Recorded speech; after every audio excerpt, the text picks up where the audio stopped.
Hello, this is Paula Harris. I'm so excited to talk to, I don't even want to call it interview. I have a dialogue with one of my favorite people, a person in history that will go down as one of the pioneers in ESP, and that's Russell Targ. And I'm so excited that he's going to physically come to Laughlin, Nevada, November, November 1st through the 3rd. The 1st is Friday, right through Sunday. He's going to be on the panel Sunday, the remote viewing panel. And Russell will be featured in the Saturday session. So we're going to start with Uri Geller Skyping him from Israel. And then Russ is going to have a kind of a short dialogue with him. And then Russell will talk about his historic research in the 1970s. And we'll do some testing with the audience, which is darned exciting. Let me add that Saturday night, our Saturday night film is the CIA spy film that psychic spies that he's going to talk about here. But let me say that I invite everybody to come because as you know, that our conference is theme-based, and this theme base is ESP. So the whole entire conference will have that kind of tenor to it. Nick Pope will speak about the UK program of remote viewing, and Angela Thompson-Smith is a military remote viewer, and Paul Smith, who's going to lead the panel on Sunday, is the president of the International Remote Viewing Association, IRVA. So, I mean, it's power-packed, but mostly it's interactive. So let me begin by saying, Russ is a friend.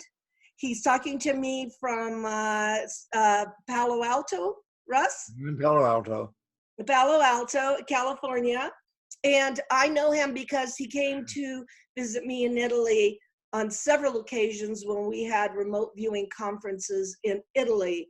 When I lived there, it was between 1994 and 2007. So I've had Russ as a personal guest, and we've had dinner and had, serious conversations about remote viewing. Remote viewing, I think, is one of the most mysterious, fantastic subjects you can ever talk about. And so I'd like to ask you, Russ, first of all, you loved Italy, didn't you, when you came to visit there? I had a very good time in Italy, and I'm happy to be here with you. You're a wonderful tour guide. I've been teaching remote viewing for 40 years now. The remote viewing is an ability that we all have to learn to quiet our mind and describe and experience what's going on in the distance or in the future.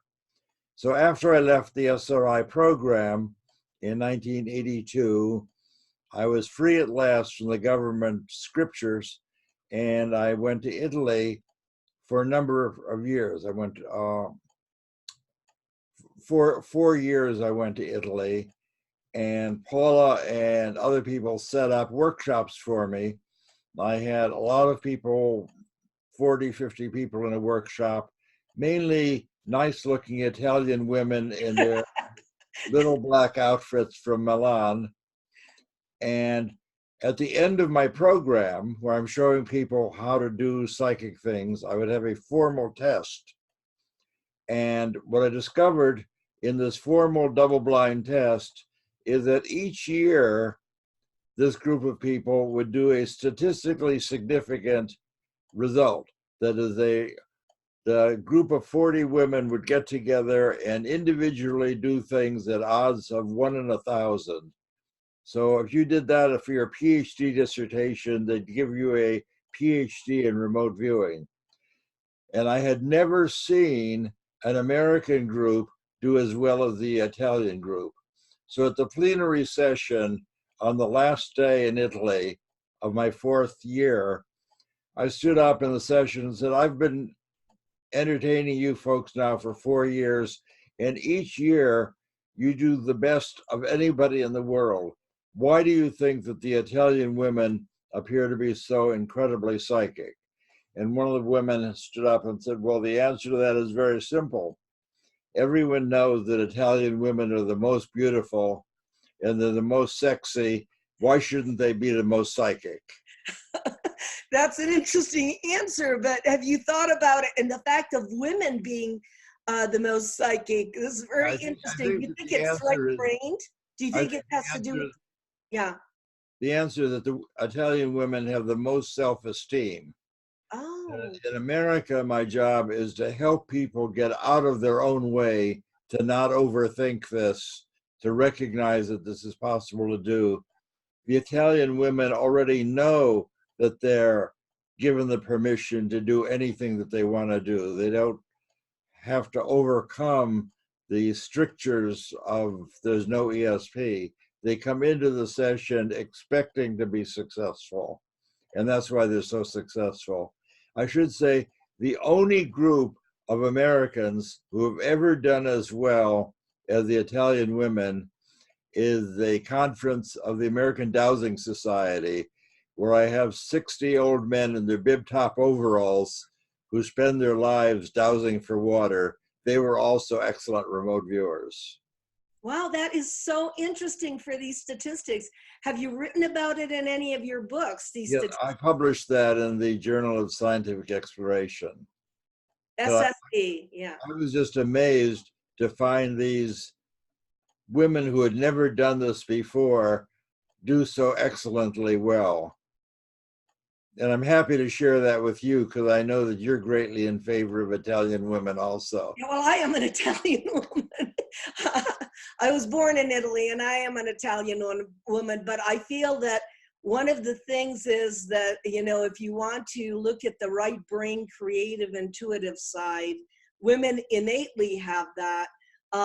But you didn't use women in the remote viewing program at SRI, did you? Or did you? I certainly did. We started out with Pat Price, who was a psychic policeman, psychic all of his life, and he was able to describe things with great accuracy. And we published his findings in Nature magazine 2 years after starting the program. So it was really a paranormal event to be able to publish an ESP paper in Nature. But Price was so outstanding in his ability that they couldn't deny it. So after Pat Price and Ingo Swann, the New York artist who started our program, the CIA said, we want to see somebody who is not psychic. Can't you bring in an ordinary person? So I asked my dear friend Hella Hamid, who's a professional photographer and friend of the family, woman of the world, speaks many languages, highly intelligent, and she thought it would be very entertaining to be paid money to be part of a government secret psychic program. That just tickled her. And she said, sure, if you show me what to do, I'll do what you tell me. So Hella was our control person. Bring in somebody who's never done this before. The result was Hella was more significant, more outstanding in her work than the most psychic man in the world. So in our 9 trials with Hella, just after the psychic policeman, Hella was successful at odds of 1 in a million, where Price was a great psychic, but he was successful at odds of 1 in 1,000. So the amazing thing, and that was not lost on the CIA, is that a control person who had never done this before did as well as the most psychic person they had ever seen. And based on that, we were asked to teach 6 Army officers from Fort Meade to set up a psychic Army Corps in Fort Meade so that the Army wouldn't have to come to California to find the submarine or the kidnap journal. So I sat in the dark with these 6 Army officers 1 week at a time, and they also did very well indeed. And you did very well. Show us that medal that you just showed me. Show us what the straight one and the one that you bent was, just to show the general public it can be done. Well, I had been very skeptical of Uri Geller's medal bending. I knew that he was very psychic. We did formal tests of his telepathy, but he never bent anything satisfactorily at SRI. I was a magician before I became a psychic researcher, so I was very cautious about not being deceived. I knew that if an Israeli came to if an Israeli magician came to California and deceived us, that would be the end of the program. So I was hyper vigilant in dealing with Uri Geller, and he never bent anything. But at a spoon bending party, my girlfriend rolled up the bowl of a spoon and showed that to us. And a spoon with the bowl rolled up like a little snail is a paranormal object. There's no way to make that. So I thought, if this nice young lady is able to bend something, I ought to try and do it. So next time I went to a spoon bending party, I took one of their strong aluminum rods. This is a foot long and 3/8 inch diameter, and I just held it by its end. I'm pretty strong, so I didn't want to try and bend it, although I know from playing with it that you can't bend it this way. Even my strong oarsman sons couldn't bend it. So I closed my eyes and held it by the tip, and everybody shouting, "Bend, spoon, bend." And this is what I wound up with. Oh, that's amazing. That's amazing. Just carefully, very carefully holding it by the end so I wouldn't accidentally bend things, because I think the things are often accidentally bent. So the message here is that spoon bending is so easy that even a scientist can do it. Yes, but we know Uri can do it. I have 3 of his spoons right here. It's just that he never did it for you. But yeah, so anybody can do it. Anybody can do it. Geller didn't do it for me, so I had to do it for myself. So, but these spoon bending parties, I was present at one at IRVA in Austin, Texas, and people were not only bending spoons, they were bending forks, they were bending all kinds of things, because I think it's our mission, and your mission too, to tell people that they can do these things. Is that not true? Well, I'm not teaching spoon bending. What I'm doing as a scientist, as a physicist, it interests me that in this time of newly discovered non-locality, what we discover is that elementary particles that are born together in the same reaction remain attached to one another like identical twins. Even as they move far apart, they're still connected. And that looks a lot like psychic functioning, in that physics professor at Berkeley said that the discovery of non-locality is the most profound discovery in all of science. And what I believe is that what we've shown is that people are able to quiet their mind and describe and experience what's going on in distant places. And what's non-local about it is that it's no harder to describe what's going on in Soviet Russia than it is to describe what's going on across the street. And even more important or more interesting than that, is no harder to describe what the stock market will be next week than it is to describe what it is right now. And we did that. We forecast changes in the stock market 9 weeks in a row, and we're correct every time. It made $100,000. Yeah, but I remember that. Didn't you do it with like a knife and spoon? You lifted up the knife, or you lifted up the spoon. It wasn't that you looked at money. How did that happen? And you did it with Hal Puthoff, I think. That's right. You can't read the numbers on the big board at the commodity exchange, but what you can do quite accurately, if I tell you, when we get together, I'm going to show you a very interesting object. I've chosen an object for our workshop. In fact, I'm not testing people. I will come to your workshop the day after Halloween, and I will show people how to quiet their mind and describe hidden objects. So this is not a test. I expect almost everybody to be successful, because remote viewing is a natural ability. It's not hard to do. It's not a test. So if I set the stage and say, okay, I'm all ready now, if you quiet your mind and just draw a picture of the surprising object I'm going to give you in 5 minutes, most people will be able to do that. So this is not a test. I'm not teaching people. It's very important. I'm not teaching people to do remote viewing. I'm simply giving them permission to do something that they already have the ability for, but in America it happens to be forbidden. If you grew up in Brazil or Iceland or Holland, you already would be doing psychic stuff. It's just a super materialist country like America doesn't have any ESP or not much. Well, they don't cultivate it, and it's not considered valuable unless you do it for the stock market. But again, that stock market thing wasn't just guessing. Didn't you use some kind of a substitute to see if it raised or, you know, it lowered again? That's right. There would be four objects that the broker would choose. One object would be up a little, up a lot, down a little, down a lot. So I asked my psychic, "What do you see?" And he said, "I see something round and floppy with a funny smell." And I call the broker and say, "Well, what have you got today?" Well, he said, "The up a lot object is the soda bottle, the up a little is the book, the down a little is the flour, the down a lot is my leftover pancake for breakfast." Well, it sounds like my guy described your leftover pancake. What does that mean? He said, "Well, that's down a lot." So based on the, forget this now, Wow.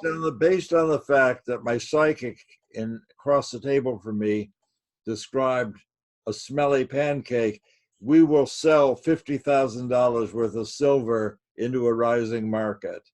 Oh, that is amazing. I've never heard that story, Russ. That is the way you guys did it. It's like you can't have the precise thing. You're using a substitute so that your mind doesn't get in the way. Is that how it works? That's exactly right. We call it associative remote viewing. You can't read the numbers on the big board, but you can definitely describe what I'm going to put in your hand next week. That's amazing. Just like they do with coordinates, because I know that when Paul Smith talked about how they did it, they would get an envelope with coordinates, but the person that handed them the envelope did not know the answers. So that eliminates the psychic connection of telling them. They had to use what was in the envelope that nobody knew what it was. That's right. As a teacher, you don't want to teach the person to read your mind. You want to teach the person to go to the distant place and describe what's there. So some of our great hits was where a Russian crashed a bomber into North Africa, and it was full of code books, and the CIA could not find it because it was buried in the jungle canopy. So finally the CIA had to come to California. "Can you help us find the downed airplane?"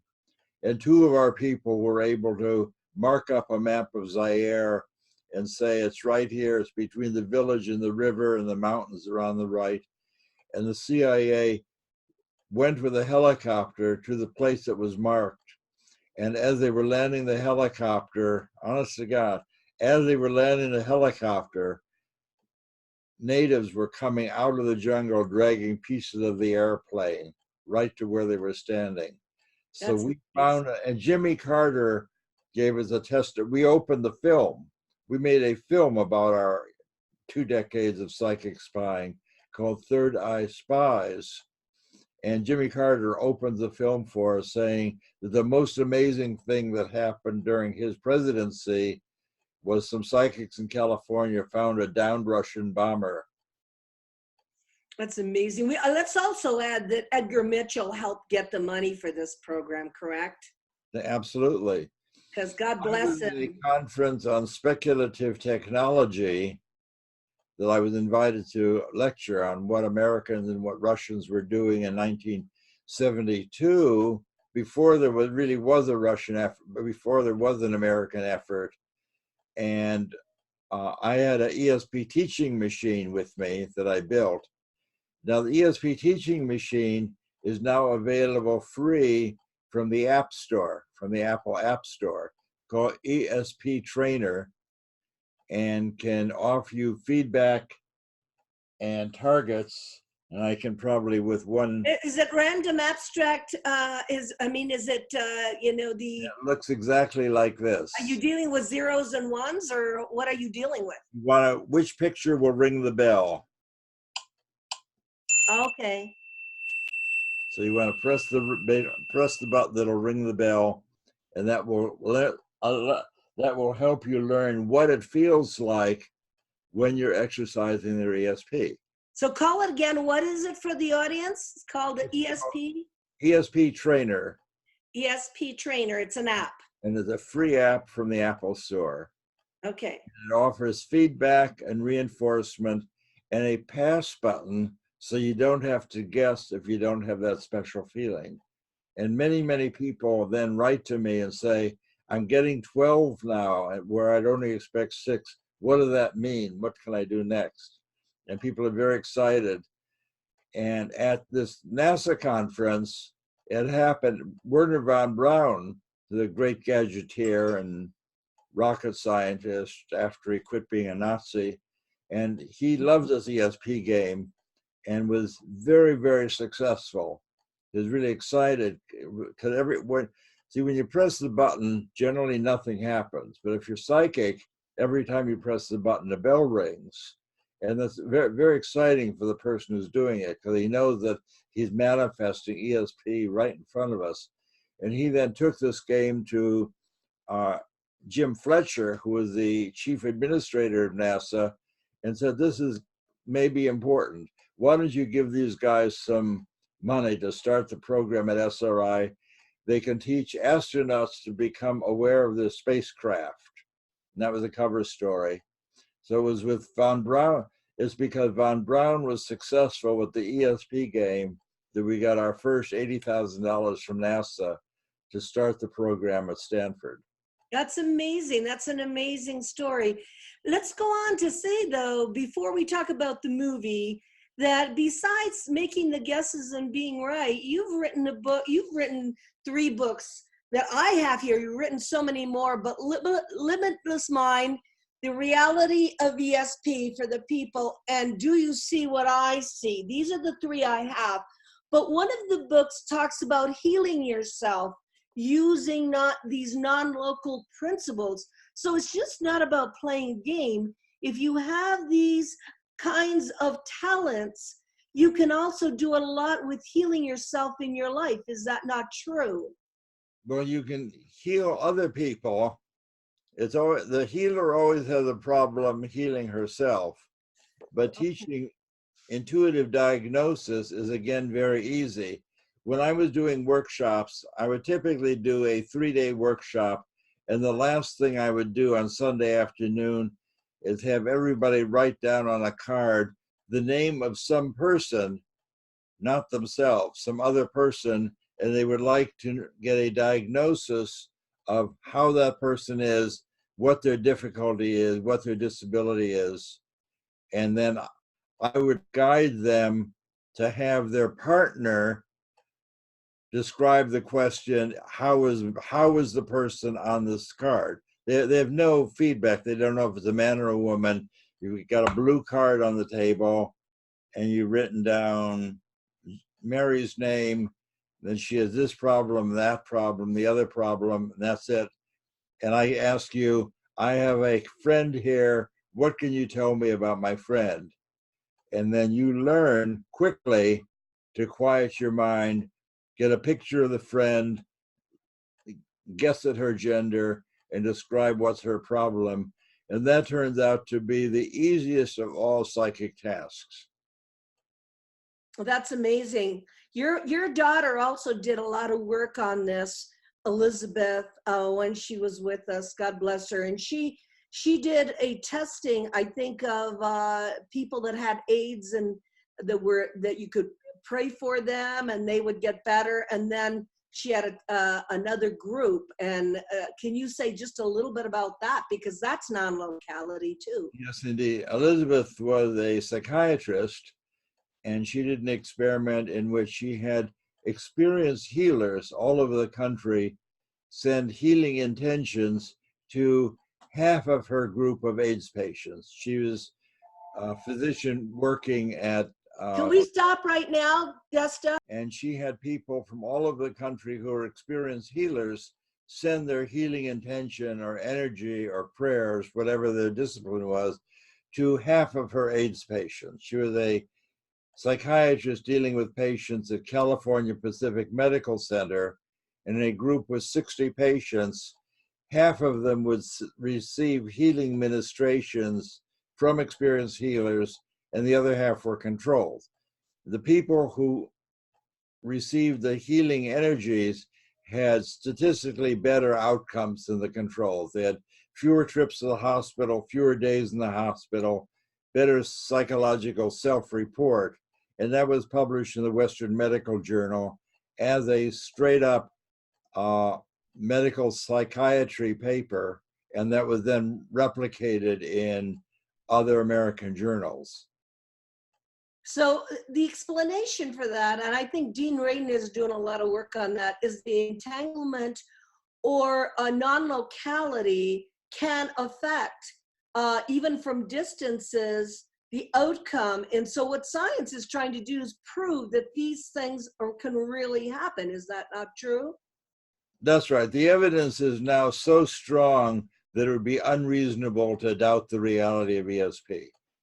I've done 20 years of work at Stanford. Dean Radin has done 20 years at least at Institute of Noetic Sciences. Professor Robert John has done 20 years at Princeton. So it's very clear, and many other labs. So it's very clear that something like ESP exists. I say something like ESP because we don't know how it works. We know that it's a non-local ability independent of space and time. And that's a very important thing to know. So it shows that it's not some kind of electromagnetic wave where the energy of an electromagnetic wave falls off with distance. John Archibald Wheeler was once talking about this kind of thing, and he said, you're going to find that the explanation is not in the fields, but in the geometry. And what I think he means by that is that we live in a more complicated space-time than had hitherto been understood, that people can move their awareness through space and through time, and there will always be a path through the complex space-time where we live. You can always find a path of no distance. And the Buddhists knew that. It's the idea that remote viewing and psychic abilities are not new age. This is not something we just discovered. Patanjali, who was a Hindu teacher 400 years before Christ, wrote in detail about how to quiet your mind, to experience one with the divine, to experience that closure. And he said, you'll be able to heal the sick, diagnose illnesses, see into the distance, see into the future, but don't get attached to this because it's a stumbling block toward experiencing the divine if you get too attached to your psychic abilities. And similarly, there was a big Buddhist book written at the time of Christ called The Flower Ornament Scriptures, 1,600-page book, talking similarly that there is no separation for consciousness, that you can see into the distance, see into the future, communicate with deceased people, and so forth. And the Buddhists and the Hindus at the time of Christ not only said that ESP is real, but they expected an experienced meditator to be able to do it. So this is not a new idea. I'm so glad you said that, Russ, and the difference between my conferences and the regular UFO conferences is that the mission statement, the intention is all to raise consciousness and to get this kind of information. We live in an information age, and whatever consciousness is around the UFO question or the space and time travelers or whatever is a consciousness that our consciousness can interact with. And on so Saturday, we're going to talk about this kind of consciousness, and we're going to begin the ESP subject on Saturday morning with first Uri Geller. You're interacting with Uri, and then you're doing an hour-and-a-half workshop on stage. What and will you add a few things about that? Well, I'll show people how to do the kind of remote viewing that we were doing at SRI. It's very easy. People catch on very quickly, and I will show them how to do that. And then we'll do a formal exercise. So people. Okay, so on Saturday night, we have our special presentation of your film. Can you talk to us a little bit about it? And it's doing really well, right? Doing extremely well. In our first year on, the film is available on Amazon Prime, so people with Amazon Prime can watch the film for no money. Third Eye Spies is the name of the film. Third Eye Spies is unavailable to your television right now. And what's unusual about this film is really an event in that we were able to get two of our CIA contract monitors, Ken Kress and Kit Greener, on camera, looking into the camera and saying, yes, we were there. The remote viewing Targ describes really happened. And not only that, it was useful. So the fact that we have the CIA on camera saying that this phenomena exists and useful is really a breakthrough. That's wonderful. We're looking forward to that. This is going to be an action-packed, information-packed conference. And I personally want to thank you. I just adore you. I think you're wonderful. And thank you for saying yes to come to our ESP, UFOs and ESP Consciousness Conference. Again, it's at the Aquarius Hotel. It's November 1st through 3rd. For the people that need to sign up at the Aquarius, the code is CUFO19. It is very affordable, and Russ and I look forward to. How do they contact you? How do people find you to sign up? They find me through www.starworksusa.com. We'll probably put it underneath the screen. Yeah. Starworks USA. SA.com. That's the company. StarWorksUSA.com 2019 conference, UFOs, ESP, and consciousness. And I'll see you the day after Halloween. I'll see you in the village. Yeah, the day after Halloween, I'll see you. Bye-bye. Bye-bye. Okay, yeah.